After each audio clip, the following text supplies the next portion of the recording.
നമസ്കാരം. ഞാൻ ഇന്ന് ഈ വീഡിയോയിൽ വന്നത് നമ്മുടെ ഇന്ത്യ മഹാരാജ്യത്ത് അല്ലെങ്കിൽ കേരളത്തിൽ ജനാധിപത്യ വ്യവസ്ഥയിലൂടെ തിരഞ്ഞെടുക്കപ്പെടുന്ന ഭരണാധികാരികൾ ഏകാധിപതിയായി മാറുന്ന ഒരു കാലഘട്ടത്തിലൂടെയാണ് നമ്മൾ കടന്നു പോകുന്നത്. അതിൽ നിന്ന് കഴിഞ്ഞ കാലങ്ങളിലുണ്ടായ ഏകാധിപത്യത്തിൽ നിന്ന് ആ ഏകാധിപതിയെ താഴെയിറക്കി പുതിയൊരു അല്ലെങ്കിൽ പുതിയ ഭരണാധികാരിയെ കൊണ്ടുവന്ന് അദ്ദേഹം ഇന്നലെ ഒരു ജനകീയ ബഡ്ജറ്റ് അവതരിപ്പിക്കപ്പെട്ടു.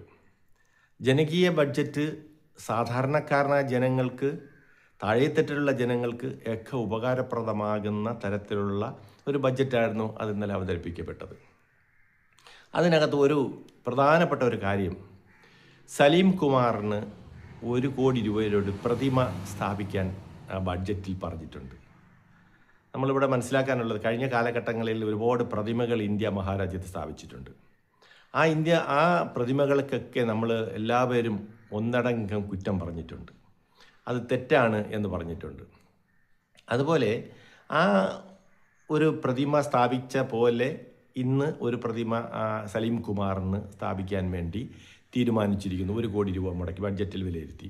നല്ലൊരു അതുല്യ കലാകാരനാണ്. ആ കലാകാരന് അത്തരത്തിലുള്ള അംഗീകാരങ്ങൾ നൽകണം. കേരള സമൂഹം ഒന്നടങ്കം അതിനെ വെൽക്കം ചെയ്യുന്നുണ്ട്, സ്വാഗതം ചെയ്യുന്ന ഒരു കാര്യമാണ്. പക്ഷെ ഞാനിവിടെ പറയാൻ വേണ്ടി വന്നത്, ഈ 1 കോടി രൂപ കൊടുത്ത് അദ്ദേഹത്തിനൊരു പ്രതിമ സ്ഥാപിച്ച് അതിനെ കാലാകാലങ്ങളിൽ മെയിൻ്റനൻസ് ചെയ്ത് പരിപോഷിപ്പിച്ച് കൊണ്ടുപോകുന്നതിന് പകരം ഒരു 10 പേർക്ക് അല്ലെങ്കിൽ ഒരു 15 പേർക്ക് ഒരു അടച്ചുറപ്പുള്ള ഒരു വീടുണ്ടാക്കി കൊടുത്താൽ, 15 കുടുംബങ്ങളോ 10 കുടുംബങ്ങൾക്കോ ഒരു അടച്ചുറപ്പുള്ളൊരു വീടുണ്ടാക്കി കൊടുത്താൽ അവിടെ അവർ താമസിക്കും.